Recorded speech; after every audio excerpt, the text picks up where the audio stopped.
Ahora sí vamos a grabar. Ahí está. Entonces, hoy les quiero hablar de zombies, vampiros, cyborgs y extraterrestres en la cultura popular. Sobre todo gringa, pero pues creo que nos implica a todos. ¿Ok? Y bueno, primero quiero poner un set the table, por así decirlo, y hablar de, bueno, ¿por qué es relevante hablar de esto, no? O sea, ¿qué onda con los cyborgs, los zombies y otras figuras de horror en el cine estadounidense? Y mi hipótesis de trabajo es que nos ayudan a hacer concretos miedos abstractos que tenemos en general como personas en el mundo moderno, ¿no? Entonces, piensen en el mundo en que vivimos hoy en día. Es un mundo donde hay mucha información y todo se mueve muy, muy rápido, ¿no? Tenemos un crecimiento exponencial de la población, del CO2 en la atmósfera, del poder de cómputo, de los datos, ¿no? Hoy en día sabemos que tenemos tantos petabytes que si los pudiéramos como ir apilando como hojas, llegaríamos varias veces a la luna, ¿no? Entonces, vivimos en una realidad llena de datos, muy compleja, ¿no? Y pues nos cuesta hacer sentido de ello. Por eso vivimos también en la era de las fake news, porque es muy fácil que ante este exceso de información, saturación de información, proliferen cosas que no sean reales y nos sentamos un poquito desconectados de qué es la realidad en sí misma, ¿no? Entonces confiamos muchas veces en la ciencia y en las computadoras cada vez más poderosas para salir adelante, para hacer sentido de las cosas. Y a veces pues hay gente malintencionada que truquea nuestras computadoras a través de la ciencia para hacernos creer ciertas realidades, ¿no? Eh, como puede pasar en tiempos electorales, por ejemplo, ¿no? Y bueno, el experimentador, o sea, nosotros, como quienes experimentamos la realidad, solo percibimos cadenas causales fragmentadas, o sea, cadenas de causa y efecto que se ven truncadas. No podemos ver la cadena completa de eventos que nos llevó hasta donde estamos ahorita, solo vemos pedacitos, ¿no? E intentamos irlos juntando. También por esto, esta es una época de mucha teoría de conspiración, ¿no? ¿Qué pasa con el cerebro de un conspiranoico? Bueno, es que realmente quiere entender estas cadenas causales y empieza a hacer conexiones, empieza a intentar mapear las redes de influencia de los poderosos, pero hay muchas lagunas en nuestro conocimiento que no sabemos y él intenta como llenarlas ahí, ¿no? Con sus propias paranoias y miedos, ¿no? Y entonces empieza a especular que hay reptilianos controlando el gobierno de los Estados Unidos, ¿no? Por ejemplo. Y entonces ahí es donde entran las mitologías precisamente, ¿no? Una parte de nosotros batalla para entender las cosas abstractas. Finalmente, nuestras mentes o cerebros son el producto de miles de años de evolución tratando de resolver problemas concretos, como cómo puedo obtener comida, refugio, fuego, cuidarme del tigre dientes de sable que me quiere comer, cómo puedo cazar al búfalo, etcétera, ¿no? Cosas muy concretas. Pero nuestros miedos de hoy en día son muy abstractos, es como voy a pasar el bloque o no. Eh, o voy a tener trabajo al mes siguiente o no. Cuestiones de ese tipo, más abstractas, ¿no? La estabilidad del país va a seguir o no. ¿Qué es la siguiente ocurrencia que le va a pasar a AMLO, ¿no? Etcétera, ¿no? Entonces, esta serie de miedos son muy abstractos, poco intangibles, no tienen el mismo tipo de énfasis que tiene el tigre dientes colmillos de sable o la serpiente venenosa abajo de la roca, ¿no?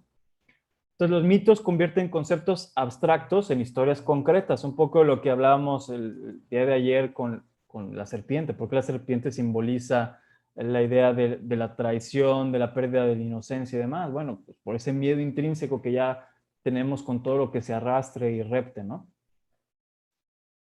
Y entonces los mitos más que ayudarnos a explicar la realidad, porque realmente si los vemos como teorías reales o prácticas de lo que es la realidad, son pésimas herramientas los mitos, lo que nos permiten es aceptarla e integrarla a una cosmovisión coherente, ¿no? Precisamente son estructuras simbólicas que nos permiten decir, bueno, esto es esto y esto es esto, yo soy el protagonista en esta historia, esto es lo que se espera de mí, esto es lo bueno, esto es lo malo, y si pasa tal o cosa, voy ganando, si pasa tal o cual cosa, estamos en problemas porque está ganando el mal, ¿no? Y el mal siempre, pues, es el otro, ¿no? Uno, curiosamente, nunca es el malo. Si le hubieras preguntado a Hitler, él era el bueno, ¿verdad?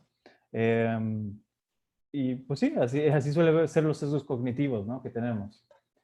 Entonces quería invocar a un semiólogo muy importante, a Roland Barthes, ¿no? El semiólogo estructuralista francés, vivió de 1915 a 1980.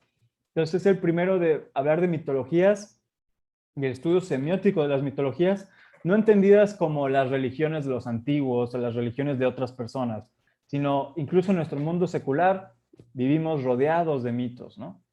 Y entonces puede ser tanto el mito como el cerebro de Albert Einstein, por ejemplo, ¿no? Entonces la idea de este intelecto mítico capaz de ver a través del mundo de las ilusiones y ver una realidad abstracta y condensarla en forma de una ecuación E igual a mc al cuadrado, ¿no? Y en torno a eso, todo eso se construye toda una mitología, ¿no? Es tan mítico el cerebro de Einstein que se lo quitaron. Normalmente tú te mueres y te queman o te entierran y ya, pero a Einstein le quitaron el cerebro y se lo robaron, ¿ok? Todavía se discute y nadie sabe bien quién se quedó con el cerebro de Einstein, ¿no? Porque se creía que era pues un cerebro muy especial, ¿no? Que había algo ahí que no había en ningún otro cerebro porque era el intelecto capaz de descifrar esa fórmula casi mágica, ¿no? Que te decía una verdad profunda del universo. Si bien no entendemos bien qué quiere decir esa fórmula la mayoría de las personas, ¿no? Quizá los físicos sí, pero yo no sé bien por qué la energía es igual a la masa por una constante al cuadrado, no me dice nada. Pero ahí está el mito, ¿no? Todos conocemos esa fórmula, ¿no? Igual la aprendemos desde los 10 años porque está hasta en las caricaturas, ¿no? Entonces vivimos ya en un mundo mítico, aunque pensemos que estamos en un mundo secular y totalmente arreligioso, o irreligioso incluso. No es así, ¿no? Hay mitos que nos habitan. Entonces, Roland Barthes hablaba de que la semiótica siempre ocurre en segundo grado, y esto, bueno, es un poco abstracto, pero a lo que me refiero es que el lenguaje verbal es el ejemplo más claro. Hay dos instancias de articulación. La primera, juntas cosas que por sí no tienen ningún significado, como un montón de fonemas o sonidos, y los juntas en unidades que ya tienen un significado. Entonces yo junto sonidos, los sonidos por sí mismos no tienen significado, pero al juntarlos en un orden preciso, logro construir palabras, ¿no? Como gato, mi palabra favorita para estos ejemplos.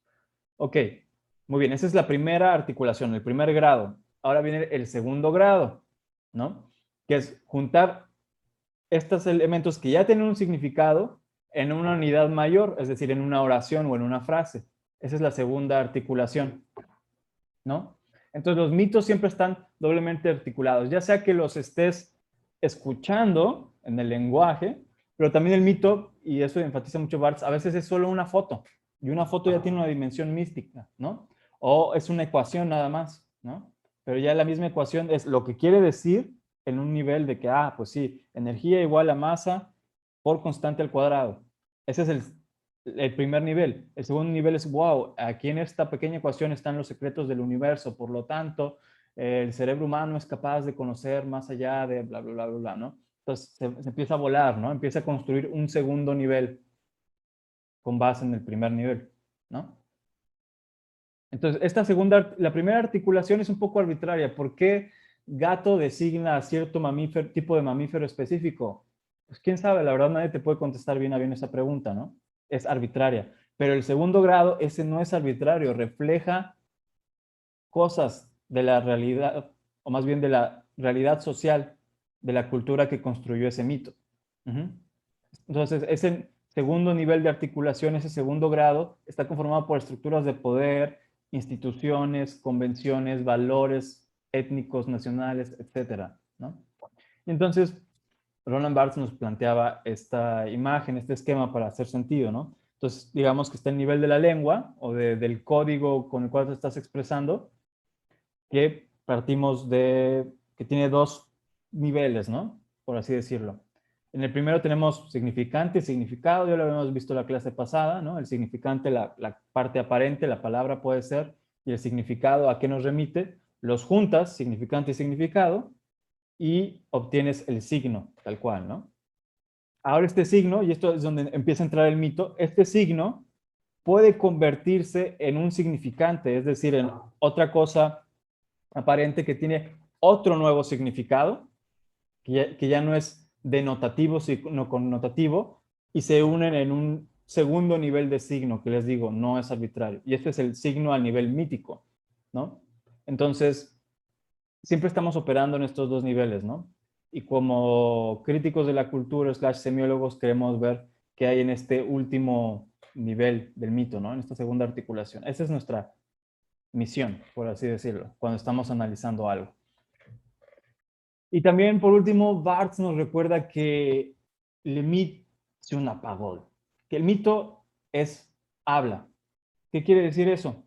No lo hablamos la clase pasada, fue una gran omisión de mi parte, pero los que ya llevaron semiótica ya vieron esta distinción. Estoy seguro es de las distinciones más clásicas de la semiótica, la distinción entre lengua y habla, ¿no? El lenguaje está hecho de lengua y habla.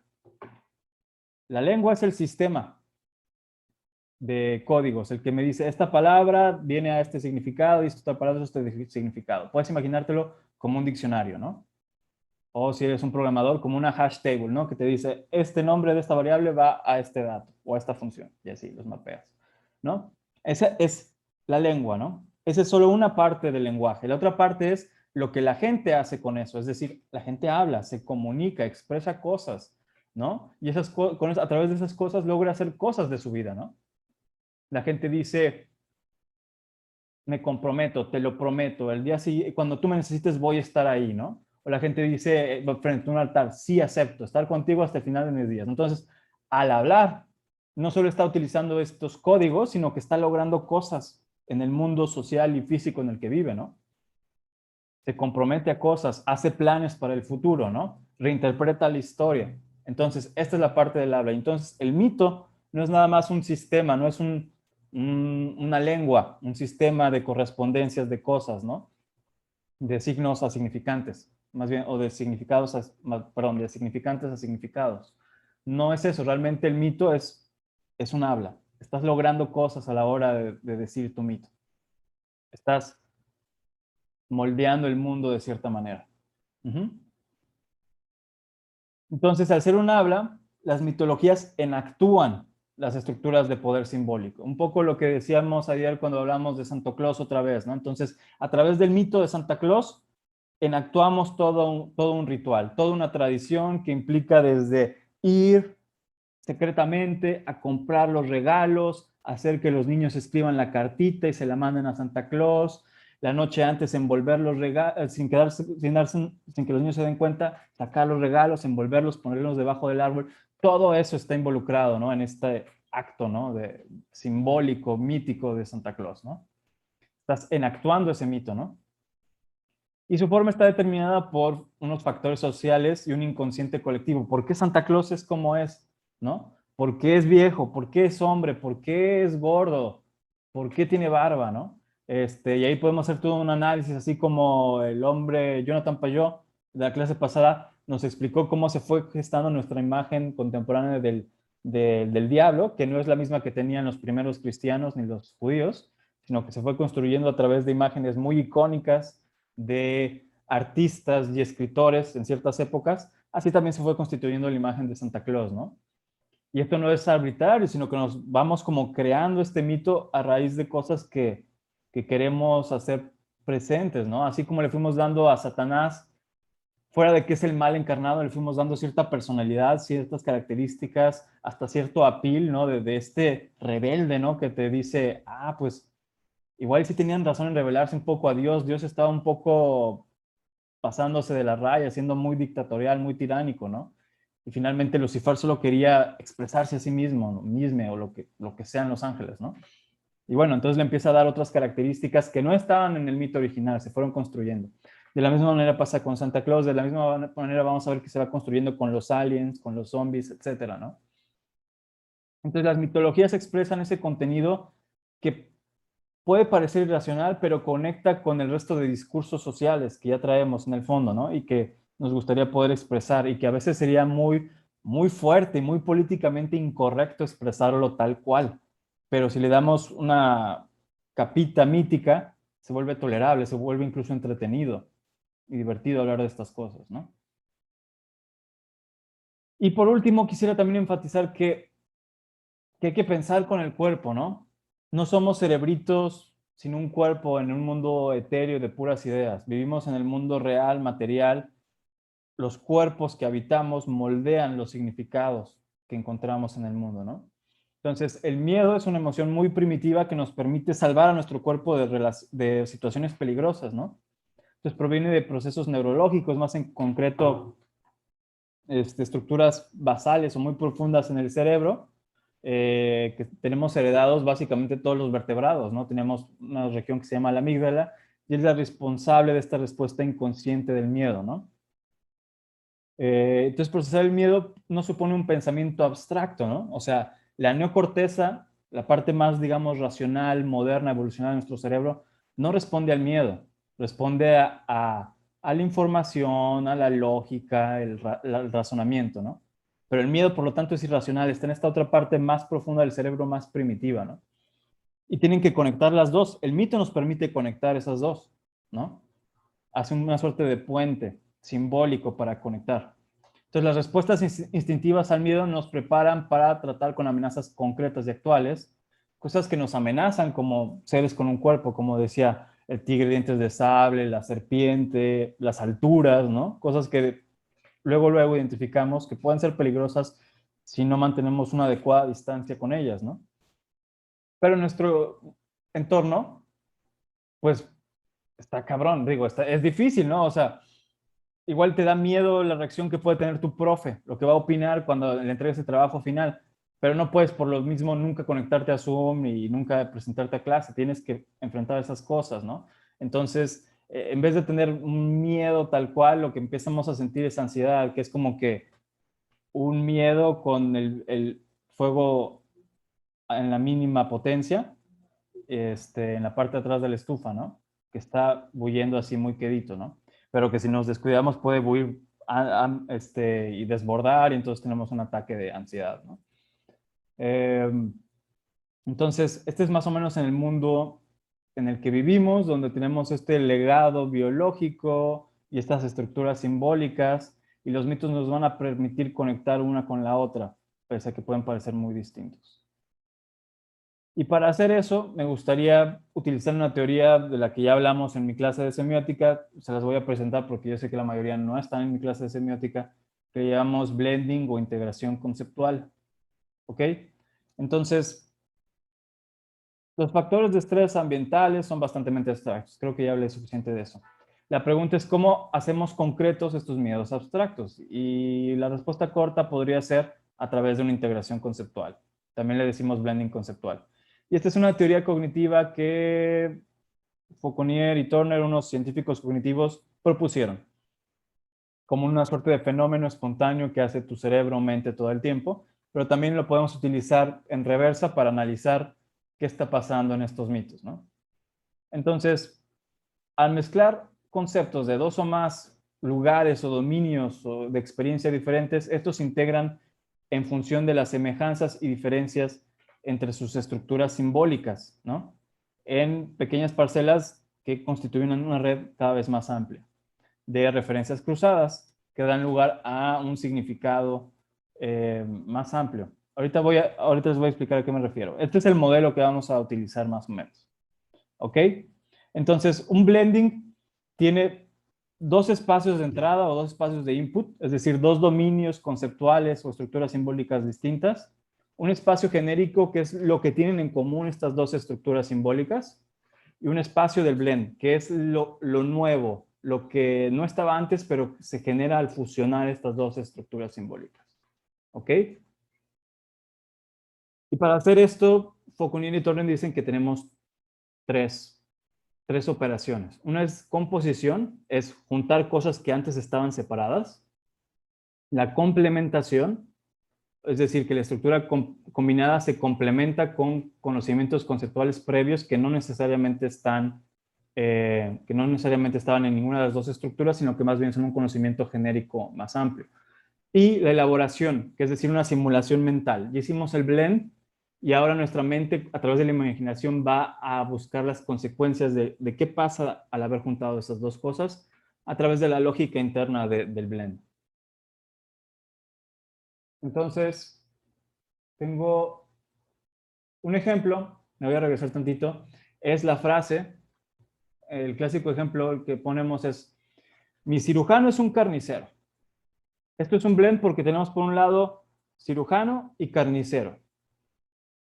¿Qué quiere decir la expresión mi cirujano es un carnicero? Todos lo entendemos intuitivamente, ¿no?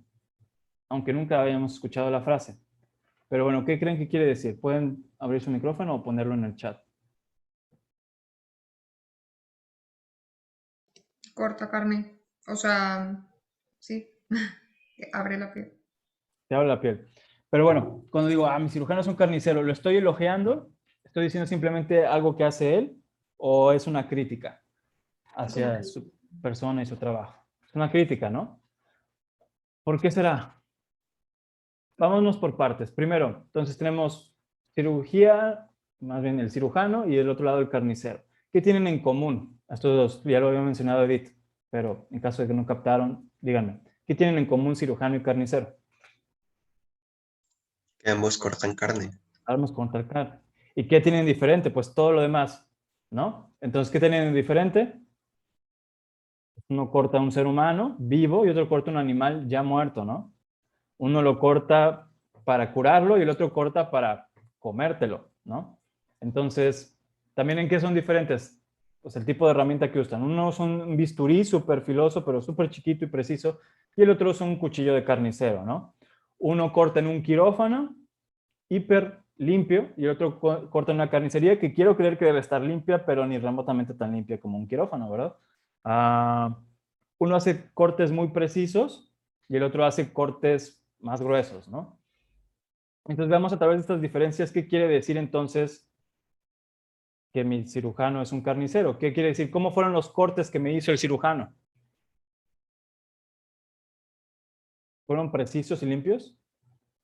No, o sea, como que ni siquiera se preocupó, ¿no? Lo hizo como... Cortes agresivos, por así decirlo. Uh-huh. Exacto, ¿no? Entonces te imaginas que entonces, bueno, pobre persona debe tener una cicatriz horrible ahorita, ¿no?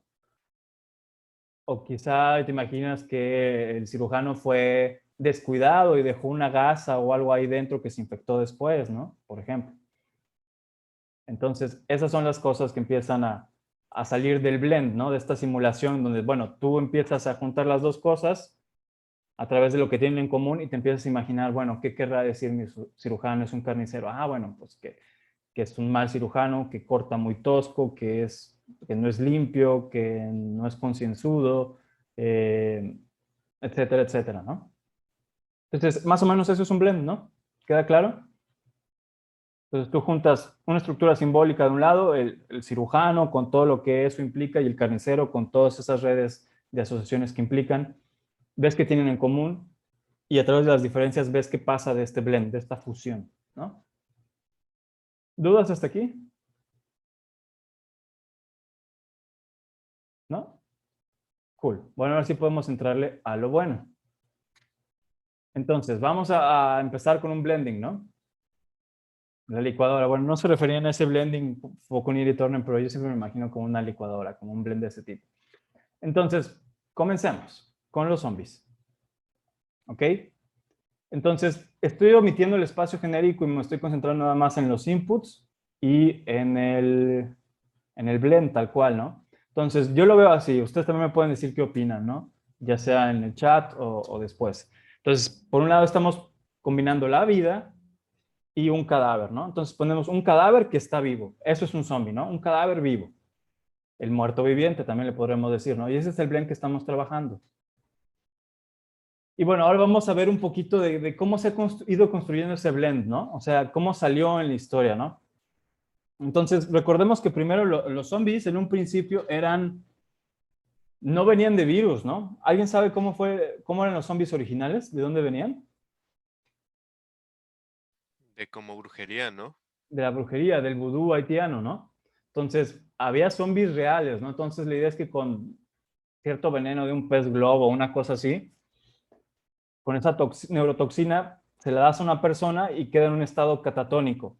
Entonces le haces un ritual vudú y se convierte en tu esclavo. Ese esclavo es el zombie, ¿no? Y bueno, los occidentales con su miedo y colonialismo y fobias dijeron, no, pues está muy denso, ¿no? Hicieron películas de zombies, zombies vudú. Así empezó en su origen, pero muy pronto fue migrando a la idea del zombie como una enfermedad, ¿no? El zombie como producto de una infección viral, de un nuevo virus que se sale de control, ¿no? Y bueno, eso te hace cuestionarte muchas cosas, ¿no? De nuestra cosmovisión actual. Y qué curioso que Los 2010 estuvo el zombie craze a todo lo que daba, ¿no? Había convenciones de zombies, zombie walks, así como happening, donde todo el mundo se disfrazaba de zombie a caminar como zombie. Estábamos medio obsesionados con los zombies por todo el 2010. Llega el Como 2020 y ¿qué pasa? ¿Eh? maratón también, ¿no? ¿Eh? Maratones que te disfrazabas de zombie. Maratones, sí, había de todo, ¿no? Y pasaron un montón de películas, Walking Dead empezó, tuvo varias temporadas muy exitosas antes de caer en la irrelevancia. Salieron películas como World War Z, ¿cuál otra estaba buena? La de Zombieland, ¿no? Entonces había muchas películas saliendo de zombies, más Shaun of the Dead y todas esas clásicas noventeras y incluso previas. Pero entonces estábamos medio obsesionados con zombies y al final acaba esa década y acaba con una pandemia global, ¿no? Porque el miedo ya estaba ahí inconscientemente, ¿no? Desde el 2009 el 2009 un breve pánico, ¿no? Pensábamos que la gripe aviar que había empezado en México y demás podía convertirse en una pandemia. De hecho, suspendimos clases en el TEC. Yo me acuerdo que estaba en octavo, séptimo semestre y al final no hicimos los finales en línea, ¿no? Entonces ya teníamos como algo así en el inconsciente colectivo de que algo así podría pasar. Y lo fuimos sublimando, expresando ese miedo concreto a través de estas historias de zombies, ¿no? Entonces es muy curioso, el zombie agrupa muchísimas cosas, muchos miedos que tenemos inconscientes. Miedo a la masa anónima de gente, ¿no? Miedo a los otros, miedo a las enfermedades contagiosas, miedo a los negros o a los otros racializados, ¿no? ¿Por qué? ¿De dónde viene el zombie primero? Les digo, viene de Haití, viene de la cultura afrocaribeña, ¿no? Y no es coincidencia que siempre hay medio subtextos racistas. Y luego South Park tienen, los escritores de South Park tienen tanta como intuición de lo que está pasando en la sociedad que siempre lo explotan, ¿no? Hay un episodio donde hacen la parodia de World War Z y los zombies son negros, ¿no? Entonces ya había protestas hace pues ya como unos 7 años de Black Lives Matter, ¿no? O sea, esto de que los policías matan gente de color no es nada nuevo, lleva mucho tiempo pasando y la gente lleva molesta y protestando por eso un buen rato, ¿no? Pero en ese momento, pues jugaron con esa parodia, ¿no? Entonces tienes a Cartman fingiendo que es Brad Pitt y queriendo dispararle al niño negro del salón, ¿no? Porque dice que se va a convertir en zombie. Y es un poco de eso, ¿no? Pero así pasa, ¿no? Tú ves World War Z y lo ves un poco fuera de contexto, o sea, le quitas los diálogos y está bien denso, o sea, finalmente son un montón de soldados disparándole a palestinos, básicamente, están jugando con ese miedo irracional a los otros y querer eliminar al otro, ¿no? El zombie te da el derecho a eliminar al otro, porque el otro ya, pues no está vivo, está muerto en vida, entonces igual puedes llegar con un bat a darle en todo a su Mauser, ¿no? Entonces todas esas frustraciones que tienes de vivir en ciudades, hacinado, conviviendo con otros, con el tipo que cuando se pone en verde no le pisa, con el que camina lento enfrente de ti en la acera, ahora tienes permiso de golpearlo, ¿no? Y es eso, vivimos, cuando decimos que alguien, dices, lo tenemos en nuestro imaginario colectivo, decimos, estoy como zombie hoy, ¿no? ¿Qué quiere decir? Que dormiste muy mal la noche anterior, igual estabas en finales, igual te pasaste toda la noche de juerga y estás crudísimo, estás podrido en vida, ¿no? Estás zombie, ¿no? Entonces, todas esas ideas se van combinando en nuestra imagen del zombie, ¿no? Entonces, también alude, por ejemplo, al efecto embotado de la vida diaria Godínez, ¿no? Entonces, sí te mueves, haces las cosas que tienes que hacer, pero no sientes que hay un alma detrás, no hay júbilo, no hay un gozo, no hay alguien que vive detrás, simplemente estás going through the motions, como los zombies que simplemente pues sí, se mueven, caminan y demás, buscan cerebros, además curioso, ¿no? ¿Qué busca el zombie? ¿Con qué se alimenta?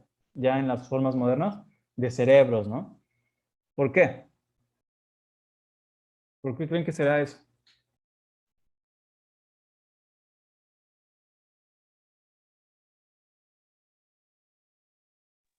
Porque se supone que es lo que no le sirve, ¿no? O bueno, según yo, no sé. Podría comer otras cosas, ¿no? Se podría comer el corazón. Sería más creepy si se comiera, no sé, pues los genitalios de la gente, ¿no? Te imaginas un zombie que se va por ahí, es como, what the fuck.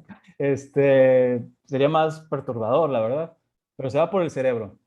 ¿Qué simboliza el cerebro? No es, no es también porque quieren como dominar el mundo y así, pues necesitan Ujú. como más inteligencia. Puede ser su pero realmente no tienen ambición de dominación, no tienen un hambre insaciable, ¿no? O sea, el zombie ya no vive, pero tiene un hambre, ¿no? Todavía tiene el ímpetu de quiere comer otras cosas, pero se va por los cerebros, quizá porque también es el lugar de la inteligencia, del raciocinio, ¿no? De pensar, ¿no? Entonces él como ya es una criatura que ya no piensa, pero quiere consumir a los que todavía piensan, ¿no? Quiere consumir lo que queda de vida y pues obviamente el zombie es contagioso. Si te muerde, tú te vas a convertir en zombie poco después, ¿no? Y las películas de zombies siempre juegan con ese miedo de que atacan los zombies y es, bueno, a ver a quién mordieron, ¿no? ¿Quién tiene un rasguño por ahí? ¿Quién está en peligro de convertirse en zombie, ¿no?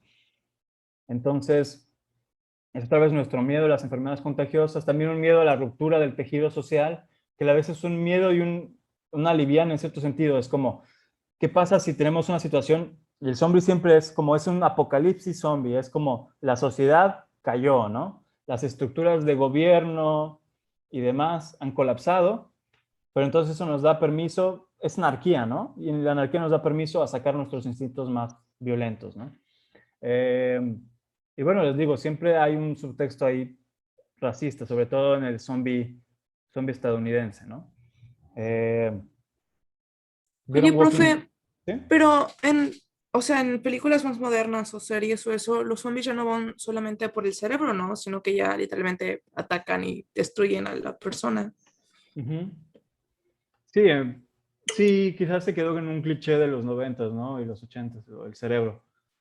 Luego, y hoy en día tenemos zombies súper rápidos como los de World War Z, ¿no? Donde simplemente, bueno, te devorarán todo. Pero por un momento sí fue como el cerebro, ¿no? Lo que buscaban. Quizá para precisamente eliminar, te digo, todo rastro de raciocinio. Y bueno, aquí tenemos parte de un ritual vudú, zombies reales. Bueno, ahora vamos a los zombies son muy feos. Vamos ahora a algo más bonito. Vamos a hablar de vampiros, ¿no? Y yo creo que el vampiro en muchos sentidos es como lo inverso al zombie. Es lo opuesto. Es como el zombie a la -1, la inversa, ¿no? ¿Por qué? Bueno, por un lado si bien el zombie es como el muerto viviente, el vampiro es el no muerto. Este individuo que rechaza la muerte, que no puede vivir. Entonces es la muerte y el individuo se fusionan en el no muerto. Entonces, por ejemplo, entonces en el zombie teníamos el cadáver, o más bien, si en el zombie teníamos les digo, el cadáver vive, aquí tenemos el ser que no muere, ¿no? Entonces, es la inversión, les digo, es lo opuesto. No es un cadáver, es un ser vivo y no es que no esté vivo, es más bien que no está muerto, ¿no? El no muerto. Y bueno, les digo, eso es exactamente lo contrario al zombie. Es un ser que ha vencido la muerte. Suele ser bastante más bello que un zombie. Y si bien el zombie ejemplifica nuestro miedo a los otros, nuestro miedo sobre todo a las minorías racializadas que solemos ver como una masa quizá más pobre, más precarizada, que huele mal, que está harapienta, ¿no? El contrario es, pues el vampiro vive en un castillo, que hay algo más aristocrático que vivir en un castillo en Europa, creo que no, ¿no? Entonces, el vampiro es nuestro miedo. Ahora, si bien el zombie era el miedo a las clases bajas, el vampiro es más bien nuestro miedo a las clases altas, ¿no? Y este tropo, esta idea de que las clases altas vampirizan a las clases bajas, ¿no? Por ejemplo, la doncella de sangre, ¿no? Que necesitaba la sangre de las vírgenes de la aldea para bañarse en ella y mantenerse siempre joven, ¿no? Por ejemplo. Entonces están estas ideas sobre, sobre los vampiros siendo de clases altas, siendo aristócratas, alcanzan un estado cuasi divino, ¿no? Son un poco también, quizá no satánicos, pero rechazan la imagen de Cristo, ¿no? Incluso, pues, una manera de vencerlos o de repelerlos es con un crucifijo, ¿no? En muchos estos relatos, ¿no? Al menos en los de Val Helsing y Drácula, así es, ¿no? Ellos le temen a la figura de Jesucristo porque es lo opuesto a ellos, ¿no? Porque Jesucristo es la figura del Cordero de Dios que se sacrifica por la humanidad. Ellos, al contrario, están muy dispuestos a sacrificar a la humanidad si eso implica que ellos pueden vivir para siempre, ¿no? Entonces alcanzan este estado cuasi divino sin sacrificarse, sin sacrificar el cuerpo como lo haría Jesucristo, ¿no? Pero al mismo tiempo siguen siendo una corrupción que debe difundirse. Así como el zombie contagia su virus, el vampiro también te muerde y empieza un proceso de vampirización en el que eventualmente tú también te conviertes en vampira o vampiro, ¿no? Entonces sigue siendo una corrupción, una aberración que tiene que difundirse, tiene que esparcirse, ¿no? Para continuar. Pero su atractivo es mayor al miedo que provoca. Pensemos en Crepúsculo, y ahí a mí se me hace muy interesante la evolución. ¿Cómo fuimos de esto, de Nosferatu, aquí todo un feo, a ¿cómo se llama este? Se me fue el nombre. Edward. Edward, ¿no? ¿Cómo fuimos de uno a otro, ¿no? Entonces, fuimos evolucionando lentamente, ¿no? La figura del vampiro, pues, fue preponderando más la parte hipnótica y atrayente que siempre tuvo sobre la parte más, más fea, más abyecta, más decadente que podría haber tenido, ¿no? Después, finalmente, un viejo todo, pues, decadente, decrépito, jorobado, con manos muy largas y uñas súper largas, ¿no? Eso se fue yendo y nos quedamos con una imagen de un joven que es por siempre joven, por siempre hermoso, ¿no? Entonces, también, por otro lado, es una metáfora de la drogodependencia. No sé si vieron con Tina Swinderton y, ¿sí se llama así? Y Jared Leto, Only Lovers Left Alive. Está padre, ¿no? En esas son vampiros, pero pues son buena onda, realmente no quieren andar fregando a la demás gente, ni quieren hacerlas vampiros, realmente solo pues quieren seguir con lo suyo y pues ya hasta dudan si vale la pena seguir viviendo, ¿no? Pero bueno, siguen dependiendo de la sangre humana para vivir, entonces van a bancos de sangre y ahí tienen pues sus contactos, le pagan al que administra el banco de sangre para que los deje entrar en la noche, se llevan un par de bolsas y así viven con eso, ¿no?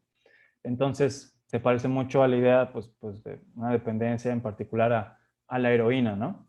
Entonces, también se podría adaptar por ahí, ¿no? La decadencia de los aristócratas que se vuelven dependientes de alguna sustancia, ¿no?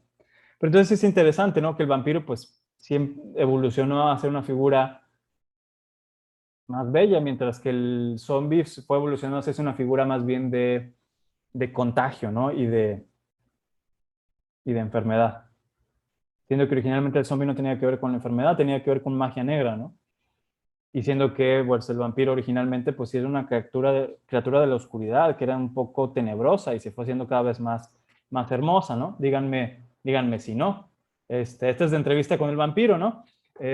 También les recomiendo mucho. Sale pues papi Brad Pitt, papi Tom Cruise, también está papi Antonio Banderas y Kristen Dunst muy, muy joven. Entonces se las recomiendo mucho, está chida. También pueden leer la novela de... ¿Quién la escribió? Se me va el nombre de... ¿Quién escribió Entrevista con el vampiro? Escribió varios de vampiros, se me va el nombre. Anne Rice, sí. Bueno. Y bueno, y aquí está el Drácula, es Bela Lugosi, ¿no? La película original de Drácula, ¿no? Muy buena. Yo también se las recomiendo ampliamente y sobre todo la versión remasterizada con el soundtrack de Philip Glass es cautivadora, es hipnótica como la mirada de Bela Lugosi. ¿Ok? Y miren su barbita de pocito ahí. Yo también tengo un hoyo ahí. Bueno, en fin. Entonces estos son los vampiros, muy diferentes, miedos muy distintos. Y también cómo es el miedo, ¿no? O sea, miedo, seducción, o sea, como me asusta, pero me gusta. En el fondo quizá no te incomoda tanto que te muerda cierto vampiro, mientras que nunca vas a querer que te muerda un zombie, ¿verdad? Entonces ahí hay una diferencia radical, ¿no? Que vale la pena elucubrar. Ahora vámonos a los cyborgs, ¿no? Y yo sé que van a decir, profe, Arnold Schwarzenegger en Terminator no es un cyborg, es un androide. Y estoy parcialmente de acuerdo, pero él mismo se describe como un cyborg, ¿no? Dice, I'm a cybernetic organism, living tissue of a metal skeleton, ¿no? Entonces, pues, ¿quién sabe? Es un mix de los dos.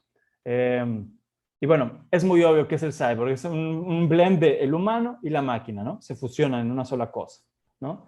Es un organismo cibernético, ahí se me fue la concordancia de género, pero bueno, es un organismo cibernético, ¿ok?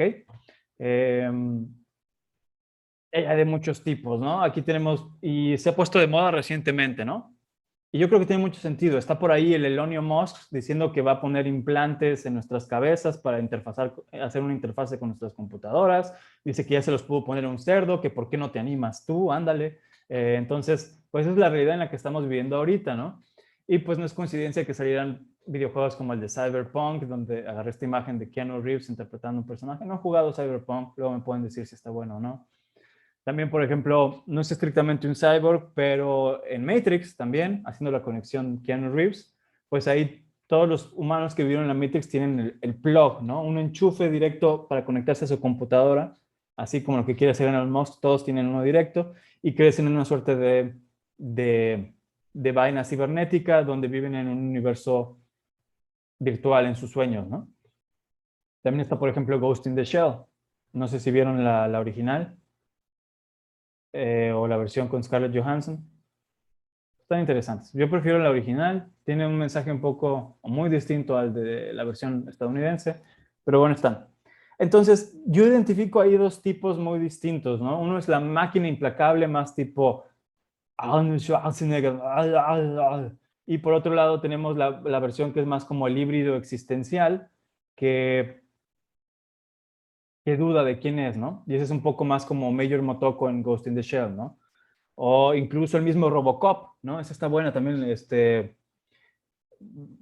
Verhoeven dirige la primera de Robocop, que me encantan las películas de Verhoeven porque son como hiper violentas, hiper cine de acción americano, así estúpido, y al mismo tiempo no. Te das cuenta que todo es profundamente satírico e irónico y es una crítica, ¿no? Y entonces cuando te das cuenta de que, oh, este hombre es un genio, ¿no?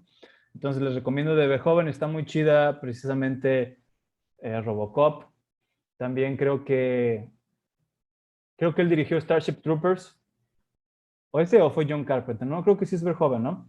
Starship Troopers también es muy buena. Ahorita igual la podemos tocar cuando hablemos de los aliens. Pero bueno, no se puede satirizar esto, también ironizar.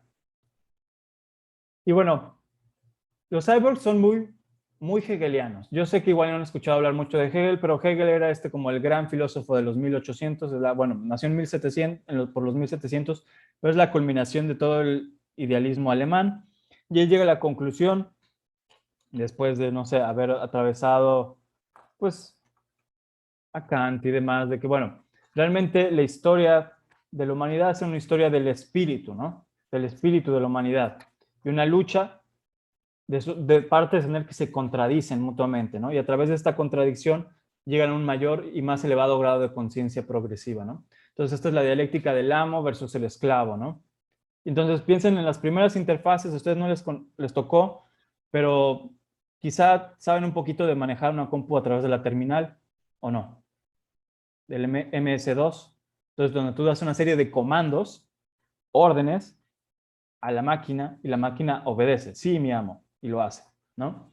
Luego reemplazamos eso por la metáfora del escritorio, del desktop, perdón en mi inglés, pero bueno, esta otra metáfora donde tienes archivos dentro de carpetitas y organizados y así los vas moviendo en tu escritorio. Una metáfora más bonita, pero inicialmente era amo, el usuario, y la máquina, la esclava, ¿no? Entonces es muy dialéctico. Y tenemos una relación dialéctica con la máquina, ¿no? Todas esas tareas que no nos gusta hacer, la queremos relegar a la máquina razonablemente. Entonces, pero lo que pasa, y es lo que apunta Hegel en la dialéctica del esclavo, te haces cada vez más dependiente del esclavo para hacer. Pero al mismo tiempo, a través del esclavo es que tú ejerces tu poder y te conoces a ti mismo. Pero está la contraparte y eso es lo que nos genera un poco de ansiedad y miedo y jugamos con esta idea del androide o cyborg que luego va a hacerse autoconsciente y va a acabar con nosotros. ¿Por qué? Porque lo que dice Hegel es que precisamente el esclavo, a través de lo que puede hacer y ejecutar la voluntad de su amo, también se va haciendo consciente de quién es y de cuáles son sus poderes y de que es capaz de cambiar el mundo, ¿no? Y entonces empieza a dar una lucha entre el amo y el esclavo, ¿no? Y se empiezan a dar las revoluciones, que es finalmente el proceso que marcó a Hegel, ¿no? Hegel vivió las guerras napoleónicas. Él vio en Jena, donde estaba describiendo su tesis doctoral, a Napoleón pasarse por el pueblo antes de invadirlo, ¿no? Entonces dijo, he visto el espíritu del mundo, porque precisamente estaba viendo a un niño, bueno, a un hombre que nació siendo un niño de las clases más bajas y ascendió a ser el emperador de la potencia europea más grande de su época, ¿no? Entonces, precisamente este miedo de que qué pasa cuando estas clases esclavas van haciéndose cada vez más conscientes. ¿Qué pasa si las máquinas se hacen conscientes? Van a ser chill about it y decir, hey, no hay pedo, humanidad, entendemos que ustedes son deficientes, no vamos a esclavizarlos. O al contrario, van a decir, las cartas se han volteado y ahora los vamos a dominar, ¿no? Entonces está ese miedo, ¿no? Y ese es el miedo de Terminator, ¿no? Donde, bueno, vamos a tener una gran guerra con las máquinas y va a ser una guerra que no vamos a poder ganar porque las máquinas las hicimos mejores que nosotros porque queríamos que hicieran el trabajo duro por nosotros, que también es el miedo de Matrix, ¿no? Que las máquinas también se van a volver autoconscientes y van a decir, esclavizarnos a nosotros los humanos y convertirnos en baterías, ¿no? Y todo eso, ¿no? Y es una cuestión muy interesante. Y se replica un poco con WandaVision, pero entonces ahí es como más complejo. Es ¿qué tal si la máquina nos enamoramos de ella porque es tan hermosa y tan perfecta, ¿no? Y también pasa, ¿no? Por ejemplo, ¿qué otra película es buena? Hair. ¿Vieron Hair con Joaquin Phoenix? Es un nerd que se enamora de su sistema operativo que habla como Scarlett Johansson, ¿no? Entonces también, o sea, se enamora de ella porque es perfecta y su único defecto es que no tiene un cuerpo, ¿no? Básicamente. Pero pues ella es muy lista y en algún momento pues le tiene que decir, ¿sabes qué? Aunque eres muy lindo y todo, pues me quedas corto, yo quiero explorar el universo. Chao. Y se van. Y bueno, él tiene que aceptar que incluso el sistema operativo lo abandona al final y le rompe el corazón. Qué triste situación, ¿verdad? Pero bueno, hasta tu novia virtual te abandona.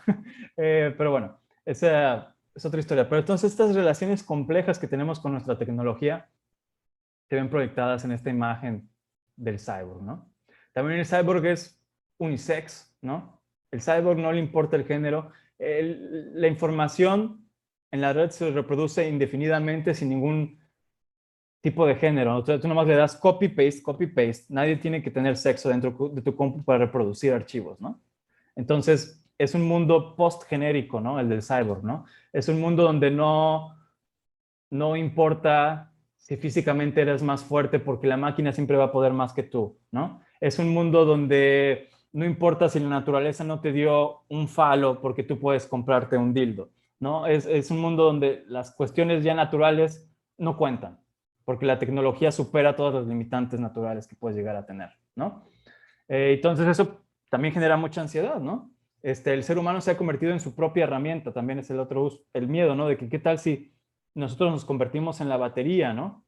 Que le da poder a esta energía o a esta máquina o a este vibrador o lo que sea, ¿no? Y simplemente nos convertimos en un apéndice de lo que antes pensábamos que era nuestro accesorio, ¿no? Entonces esta ansiedad, ¿no? Y bueno, es una idea muy vieja, está en los principios del cine. Esta es una captura de Metrópolis de Fritz Lang, también se la recomiendo ampliamente. Es una película de 1920, ¿no? Donde precisamente empieza a haber una revolución entre las clases proletarias, ¿no? Es muy hegeliana la película. Empieza a haber una revolución entre las clases proletarias. Hay una profetisa, o sea, una mujer que está esparciendo pues las buenas noticias, ¿no? Algo así muy parecido al evangelio cristiano, donde dice, todos somos hermanos, todos deberíamos amarnos entre nosotros, no en un sentido sexual, sino en un sentido pues chido, religioso. Deberíamos amarnos, tenernos compasión, cuidarnos mutuamente. Y pues el líder de la ciudad y el científico dicen, esto no puede ser, nos quieren quitar el poder, entonces vamos a secuestrar a la profetisa y vamos a reemplazarla con un ícono a su imagen y semejanza, que es un cyborg que nosotros vamos a controlar. Bueno, más bien un ginoide, ¿no? O sea, la versión femenina de un androide, porque andros es hombre en griego, entonces gino, mujer, ginoide, ¿no? Entonces mandan este androide a que sea una falsa profeta y bueno, vean la película, está cool.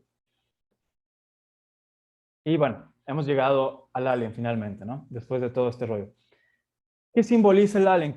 El alien como una estructura simbólica. Y bueno, Algo desconocido. lo desconocido. Muy bien, sí.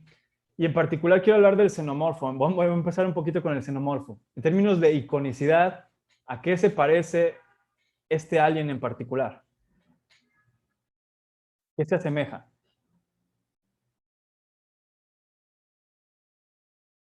¿A un dinosaurio?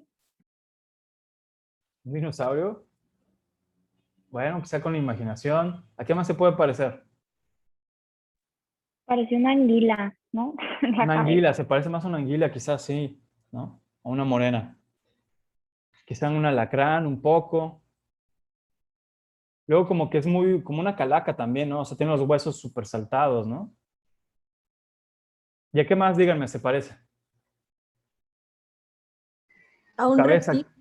a un reptil. Sí, tiene algunas características reptilianas, quizá por eso a algunos les parece un poco dinosaurio. Su cabeza en particular se parece a algo.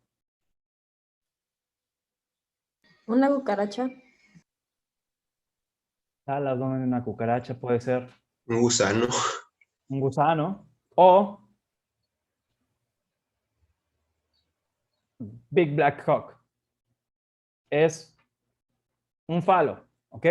Ah, también se parece a la cresta de un parasaurio, por así decirlo. Quizá. Pero si te Sí, vas algo al así. comentario de Ridley Scott, a la versión del corte del director de Alien, es muy explícito al respecto, ¿no? Y no por nada reclutaron al degenerado de H.G. Giger para diseñar a la criatura, ¿no? Entonces, si tú buscas H.G. Geiger, me han puesto muchas cosas en el chat. Una cochinilla, un alien, sí. Entonces, no les voy a poner porque entonces ya se sube demasiado de tono la clase, pero si buscan sus imágenes, el subtexto sexual es muy preponderante en casi todas, ¿no? Y entonces, obviamente lo eligieron a él, dijeron, oye, Giger, dibújanos un alien. Y dijo, encantado. Y entonces creó al xenomorfo, ¿no? Y el xenomorfo precisamente juega con los miedos sexuales de la audiencia, ¿no? Entonces, Ridley Scott lo dice en el comentario, él quería comunicarle a un montón de adolescentes hombres el miedo de poder ser violados. Si han visto Alien, más o menos así va la trama. Un montón de astronautas o exploradores espaciales dan con una nave que está infestada por una serie de huevecillos extraños. Un incauto se acerca a un huevo y ¿qué pasa? Una primera versión del alien se prende de su cara, lo estrangula y le obliga a tragarse algo. El resto de la tripulación, todavía sin sospechar que algo está profundamente mal, intenta meter a esta persona de nuevo a la nave para intentar ayudarla, curarla. La persona parece que está bien, pero en un momento sale un alien de su pecho y se escapa, ¿no? Por la nave, ¿no? Y así es como empieza Alien. Obviamente, ¿qué es esto? Es la idea de que, bueno, alguien puede llegar, impregnarte y arruinar tu vida en el proceso. Entonces, la imagen de violación de Alien es muy fuerte, ¿no? De hecho, hay una escena, si ven la película o ya la han visto, identifíquenla, donde se implica que le hace a la única otra tripulante, además de Ripley, ¿no? Protagonizada por Sigourney Weaver, se implica que le hace algo con su cola guadanga, ¿no? Entonces, es muy fuerte la película. Tiene un montón de símbolos que hacen referencia a eso y también piensen en la trama, ¿no? Entonces, es este monstruo fálico, un depredador, sexual o no sexual, no sabemos, pero es un depredador persiguiendo a la pobre Ripley en ropa interior y ella tiene que recorrer la base oscura y luego ¿qué pasa? Se va a escapar y se da cuenta que le falta el gatito, literalmente the pussy, y tiene que regresarse todo el camino, rescatar al gatito, rescatar la inocencia y salirse de ahí, ¿no? Esa es la historia de Alien, ¿no? Entonces, las alusiones sexuales son muy fuertes, ¿no? ¿Y por qué es eso? Es lo que yo me pregunto.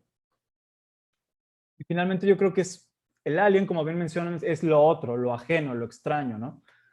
Entonces, ¿qué contacto más extremo puede haber con otro que el acto sexual? O sea, nadie se te puede acercar más sin realmente lastimarte, o incluso puede llegar a lastimarte, ¿no? Entonces,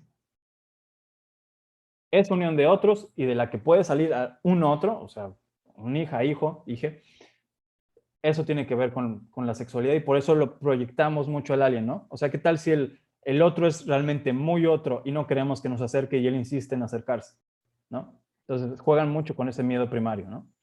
Y yo creo que en ese sentido es una película muy exitosa.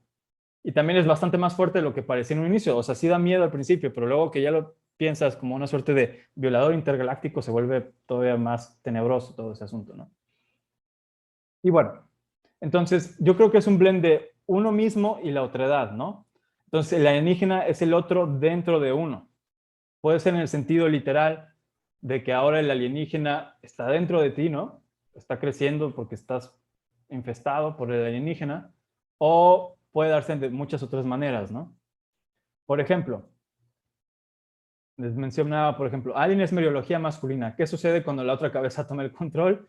O está la contraparte femenina, depredador. El cazador se convierte en presa, es animal contra humano. ¿No sé si vieron la original de Depredador? Entonces, otra vez, Arnold Schwarzenegger tiene que ir, el hombre como más hiperviril de Hollywood va a enfrentarse al cazador intergaláctico, que también viene a buscarlo. También es una suerte de depredador, literalmente es un depredador. Pero ¿cómo caza este depredador? A través de trampas, ¿no? Y a través de la invisibilidad.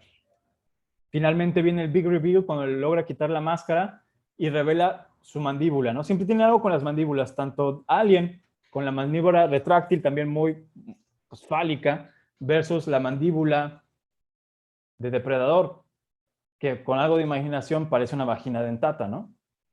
Que esta es una idea desde los medievales que había ciertas entidades que seducían a los hombres pero cuyas vaginas tenían pene y entonces los castraban, ¿no? Entonces un miedo a la castración, ¿no?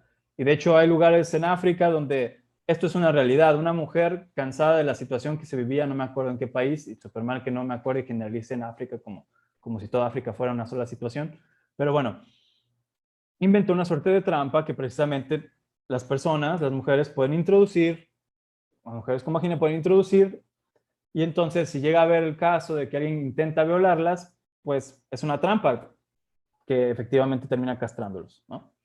Y bueno, llegó el punto en el que era necesario, ¿no? Pero obviamente el depredador es esto, un montón de hombres súper viriles y musculosos con las pistolas más grandes que te puedes imaginar, están en medio de la jungla tratando de matar a este cazador y es el cazador el que va matándolos uno a uno, ¿no? Entonces ahí también hay como esas referencias ahí sexuales subconscientes, ¿no? Hay casos en los que es todavía más explícito, como la película noventera Species, donde el alienígena es como súper sexy, ¿no? Se me da el nombre de esta actriz, pero pues ahí es como una suerte de femme fatale y al mismo tiempo extraterrestre, ¿no? Hay otras maneras de ver a los aliens, ¿no? Por ejemplo, está Distrito 9, esa me encanta porque es literalmente illegal aliens, migrantes ilegales, ¿no? Pero vienen del espacio exterior. Entonces están en una suerte de gueto, etcétera, ¿no? Entonces siempre estamos con nuestro miedo al otro, ¿no? Con los aliens. O por ejemplo, tomemos los relatos cotidianos, ¿no? O sea, bueno, no cotidianos, no son para nada cotidianos, pero los relatos del mundo real de gente que reporta que ha sido abducida, ¿no?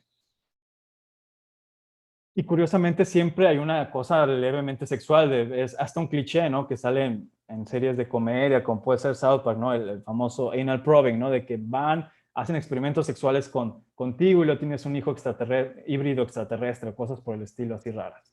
Es muy común, ¿no? Esa suerte narrativa, ¿no? Entonces este miedo a ser contactado con el otro, pero al mismo tiempo y suele pasar, ¿no? Que esas personas piensan que entonces su hijo producto del contacto alienígena es una suerte de nuevo profeta, ¿no? Que viene a traerle paz a la tierra o algo así, ¿no? Pero resulta que es un embarazo psicológico, nunca realmente hubo un hijo y cosas así. Pero bueno, son estados psicóticos a los que llegan ciertas personas, ¿no? O también está el caso de abducciones a ganado, ¿no? Donde pues aparece ganado mutilado y creen que son experimentos alienígenas, ¿no?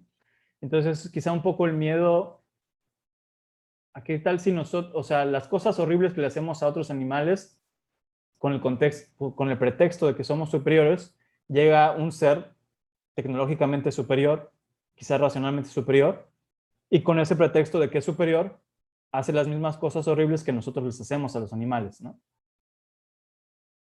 Entonces, es el otro que es uno mismo otra vez, ¿no? Entonces, ese miedo de que, ¿qué tal si todas estas cosas que estamos haciendo, que cargamos cierta culpa, las proyectamos? ¿Qué tal si alguien va a llegar a hacernoslas a nosotros también, ¿no?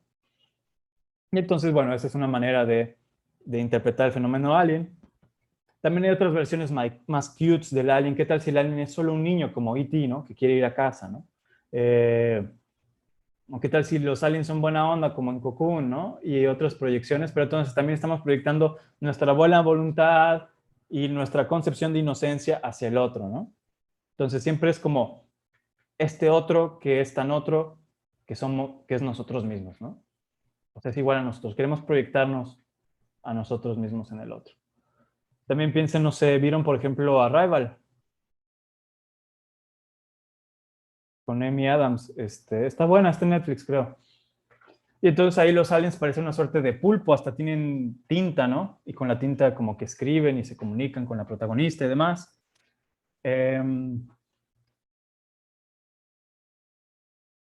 Y entonces ahí, ¿qué simbolizará el alien? Pues también es una idea de que el otro va a llegar y nos va a ayudar, nos va a dar un secreto que nos va a ayudar a resolver nuestros problemas, tanto personales como geopolíticos, ¿no?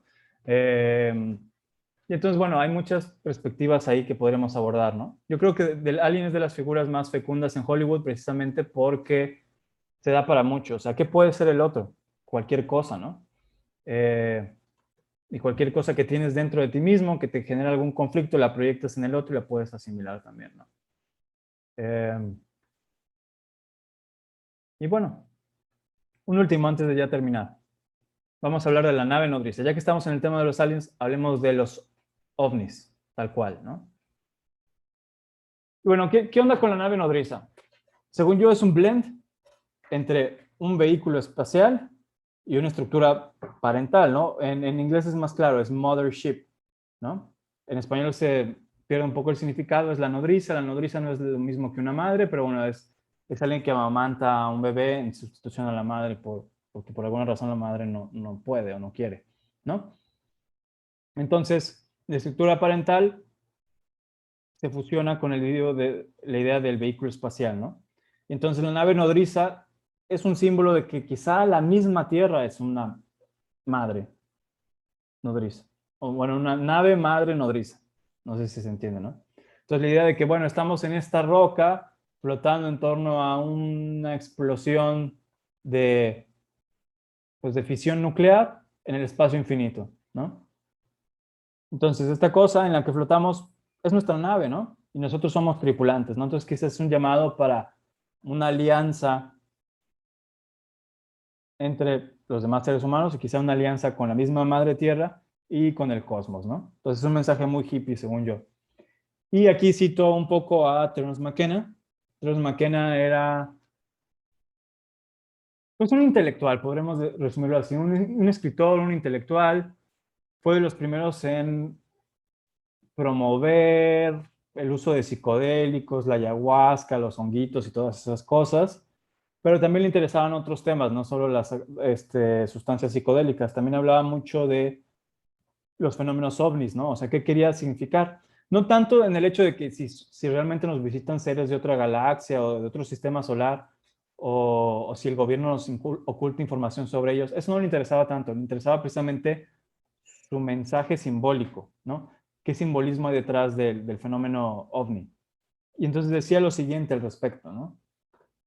Dice, es como un objeto que viene del inconsciente con una función compensatoria, alejarnos de lo racional y acercarnos a lo intuitivo para alejarnos de la visión paternalista, apolínea, solar, masculina de las cosas e ir hacia una especie de fuerza femenina, acuosa, lunar, misteriosa, intuitivamente sentida, casi como si el ovni fuera una manifestación de Gaia como diosa madre. La ciencia, como la más orgullosa, perdón la palabra, erección de la mente racional, es desafiada entonces por algo de una dimensión completamente diferente, un ámbito completamente diferente, que nos concretiza la crisis cultural. Y es por eso que me he metido en los ovnis. Creo que son importantes para resolver la crisis cultural. Concretan la lucha entre lo paternalista masculino y lo lunar femenino, entre una sociedad dominadora y el tipo de sociedad solidaria que necesitamos para sobrevivir. ¿Ok? Y es interesante, o sea, yo creo que sí es cierto, nos mueve de pensar en la Tierra como territorio para conquistar, ¿no? Pensamos en Cristóbal Colón así de que yo conquisto esta tierra en nombre de la reina Isabel, ¿no? En vez de eso, la Tierra ya no es territorio conquistable, es una nave que todos tenemos que tripular, ¿no?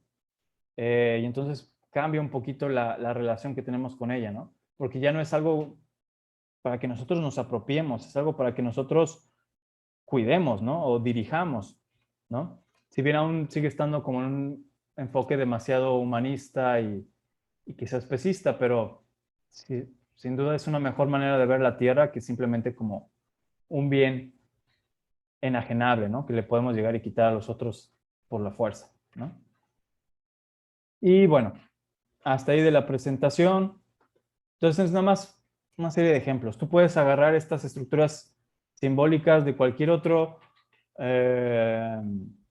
símbolo o figura en la cultura pop y hacer un análisis similar, ¿no? Y ver qué hay detrás, ¿no? Piensen, bueno, ¿qué hay detrás de las películas de superhéroes? ¿Qué hay detrás de las franquicias Marvel, ¿no? ¿Qué nos plantean, ¿no? O qué, por ejemplo, detrás de series como Black Mirror, ¿no? ¿Qué ansiedades proyectamos hacia esa tecnología? Sean cyborgs, sean tecnologías computacionales, sea una simulación, ¿no? ¿Qué buscamos sacar de ello, ¿no? ¿Qué buscamos entender, ¿no? Y bueno, es motivo de especulación. Espero no haberlos traumatizado demasiado. Yo creo que pues ya no podrán ver a alguien con los mismos ojos, pero bueno, es que está ahí. Pregúntale a Ridley Scott si no me creen. Y bueno, pues ahí le dejamos por hoy. Ya casi van a ser las 3, ¿no? Todavía no hay tarea. Entonces mejor pues el lunes conéctense con Marcos, sigan trabajando con sus tutoriales y luego ya el miércoles van con Eliud a seguir avanzando. Ya les encargó el primer anteproyecto, o sea, el análisis, o sea, que propongan ustedes un REA. Muy bien, entonces piénsenlo en qué les gustaría, ¿no? ¿Qué les gustaría abordar? Sobre qué quisieran educar a un público, ¿no? Piensen qué se necesita, ¿no? En qué áreas hoy en día necesitamos un poquito más de conciencia también, ¿no? Hacia qué estructuras simbólicas no hemos dirigido una mirada analítica, ¿no? Y haría bien explorar, ¿ok? Bueno, pues suerte con esa tarea y entonces yo no les voy a encargar nada todavía, tranquilos, tranquilas, ¿ok? Y nos vemos entonces el próximo miércoles, ¿va? O algunas las veo el viernes, mañana, ¿va? De acuerdo. Muchas gracias. Gracias, profesor. Nos vemos, cuídense, descansen.